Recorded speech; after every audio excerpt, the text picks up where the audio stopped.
Your brain made your last decision before you even knew you had one, and it's shaping your future right now. You are not seeing the world right now.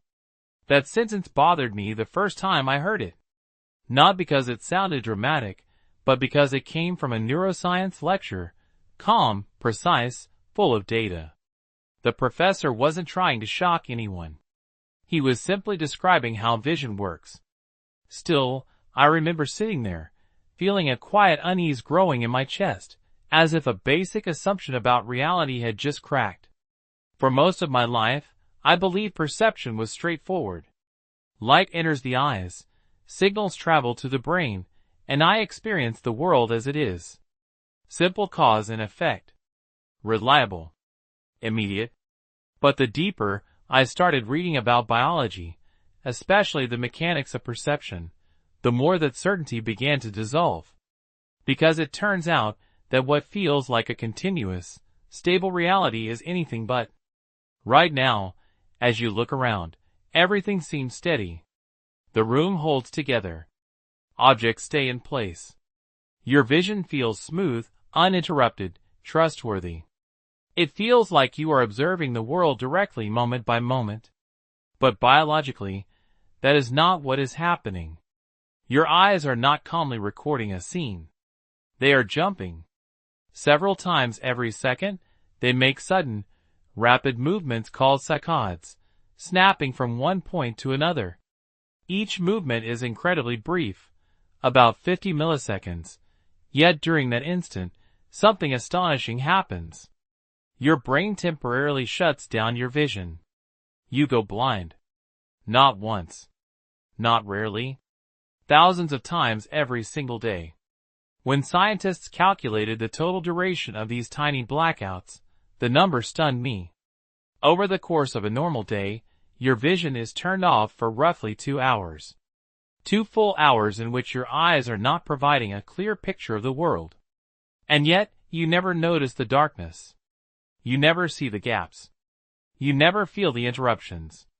Because your brain quietly fills in the missing pieces. It predicts what should be there. It smooths over the breaks. It constructs a seamless story of reality, and presents it to you as if nothing unusual has happened. The more I thought about this, the more unsettling it felt. Not frightening, but deeply humbling. It forced me to confront a simple, uncomfortable possibility. What if the world I experience is not a direct window into reality, but a carefully edited version of it? That realization stayed with me longer than I expected, and it led me to ask a deeper question, not just whether my brain fills in gaps, but whether it also rearranges time itself. I started noticing ordinary moments differently. One morning, I was standing in my kitchen, stirring milk into a cup of coffee, watching the liquid spiral into soft brown clouds. It was a simple, familiar scene, the kind of thing you perform without thinking. I heard the spoon tap the ceramic, felt the warmth spreading through my fingers, saw the surface of the coffee ripple gently. Everything felt perfectly synchronized, as if sight, sound, and touch arrived together in a single, unified instant. But biology tells a very different story. When the spoon touched the cup, light reflected from the metal and traveled to my eyes almost immediately, in a fraction of a microsecond. The vibration of the ceramic pushed air molecules outward, sending sound waves to my ears in a little over a millisecond. Meanwhile, temperature sensors in my skin detected warmth and sent electrical signals racing along nerves toward my brain, a journey that took tens of milliseconds. 3 signals. 3 different travel times. 3 separate arrivals. And yet, I experienced them as one seamless moment. That contradiction fascinated me. It meant the brain was not simply receiving information and passing it along. It was waiting, collecting fragments, holding them briefly in suspension, then stitching them together into a single experience that felt natural and immediate. In other words, the present moment I felt was not the raw event itself. It was a carefully assembled version of what had just happened. The more I sat with that idea, the stranger it became. Neuroscientists estimate that conscious awareness trails behind real-world events by roughly a third to half a second. That delay is invisible to us, but it is always there, quietly shaping our experience. By the time you notice a sound, feel a touch, or recognize a face, the event is already over. You are not living in the exact present. You are living in a memory that is only a fraction of a second old, a memory your brain has polished so smoothly that it feels like reality itself. Once I understood that my awareness was always slightly behind reality, a new question began to bother me. If my brain is late to the present, how do I ever manage to act on time? I kept turning that question over in my mind until one evening, while watching a slow-motion replay of a table tennis match, something finally clicked. The ball shot across the table at astonishing speed, bouncing, spinning, changing direction in the blink of an eye. Even slowed down on screen, it looked difficult to track. In real time, it was almost unbelievable that a human being could respond accurately at all. And yet professional players do it again and again, with precision that feels almost effortless. Biologically, that shouldn't be possible if we rely only on reaction. Signals from the eyes take time to reach the brain, and processing takes time as well. During that delay, the ball has already moved far from where it was. If the brain simply showed us the past, the exact position of the ball from a fraction of a second ago, every swing would be too late. We would always miss. So the brain does something far more sophisticated. It predicts. Instead of waiting for reality to unfold, the brain studies motion, direction, and speed, then calculates where the object will be in the next moment. It creates a projection of the near future and presents that projection to you as if it were happening right now. What you experience as the present is actually a carefully constructed forecast, a best guess about what is about to occur. What fascinated me most was realizing that the brain does not gamble on a single possibility. For a brief instant, it prepares several potential outcomes at once. Muscles are quietly primed. Movements are partially organized. The body stands ready to shift in different directions depending on how events unfold. Then, in a split second, one possibility becomes reality, and the others vanish without a trace. You never notice the alternatives that almost happened. You only experience the path your brain predicted would succeed. And the more I reflected on that process, the more humbling it felt, because it suggested that many of the actions I believed were conscious decisions had already begun before I was even aware of making them. That realization led me to an even more unsettling thought. What if the brain is not the only part of my body making decisions before I know it? I remember a morning when I slipped on a wet sidewalk after a light rain. It happened so fast that there was no time to think. One moment I was walking normally, the next my foot slid forward, my body tilted, and gravity seemed to pull me down. But before panic could even form, my arm shot out, my other leg stiffened, and my torso twisted just enough to keep me upright. I stood there afterward, heart pounding, trying to replay the sequence in my head. The strange part was not that I nearly fell. The strange part was that my body had already corrected the mistake before I consciously realized I was in danger. That moment stayed with me, because it forced me to confront something I had never considered. The nervous system is not a single command center. It is a network of specialized systems, each handling different responsibilities, often acting independently and at different speeds.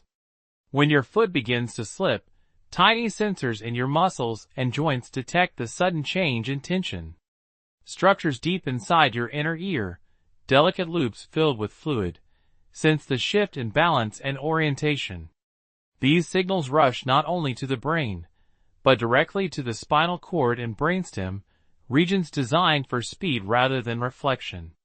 And those regions do not wait for permission. Within a fraction of a second, they trigger pre-programmed recovery patterns. Muscles contract in coordinated sequences you never consciously learned. Your arms extend to protect you. Your legs adjust to support your weight. Your core tightens to stabilize your center of gravity.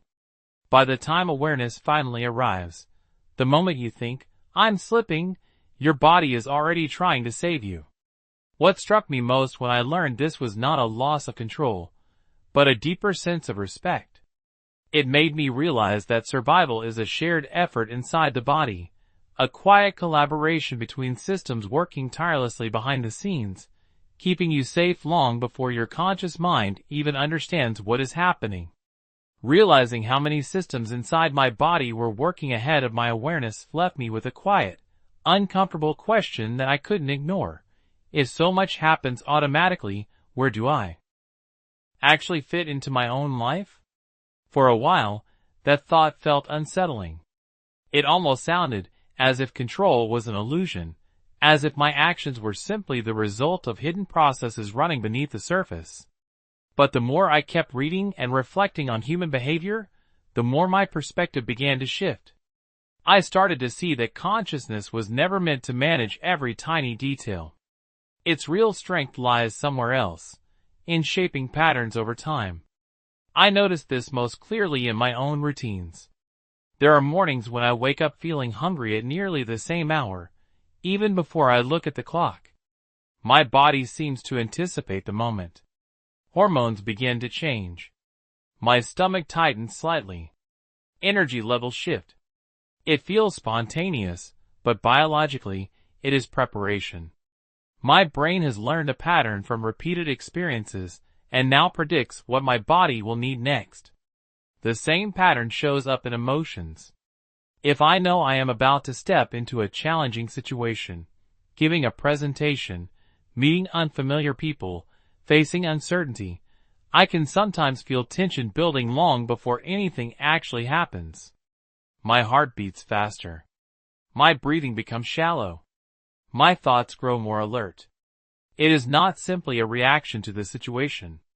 It is a forecast, a preparation shaped by past experiences. At first, this idea might sound discouraging, as if we are trapped inside predictions we cannot escape. But what gradually became clear to me is something surprisingly hopeful. Predictions are not fixed. They are learned. And anything learned can be retrained. Every habit you practice, every environment you choose, every challenge you face sends new information into your nervous system. Over time, those repeated experiences reshape the brain's expectations. Slowly, quietly, the system updates itself. You may not control every moment as it unfolds, but you do influence the direction your brain learns to follow. And that realization changed the way I see growth, not as forcing control over the present, but as patiently teaching the future what to expect. In the end, what this journey taught me is both humbling and empowering. Your brain is constantly predicting your world, shaping your reactions, and preparing your body long before you notice it. But that prediction system is not fixed.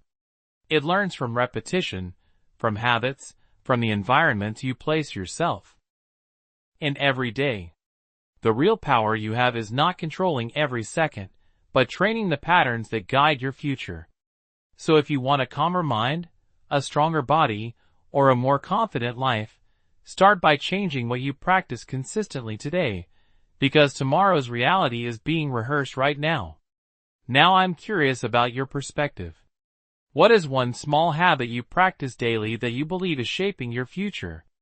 Please share your answer down in the comments, so everyone can learn from each other's experiences. And if you found this exploration meaningful, consider subscribing to the channel.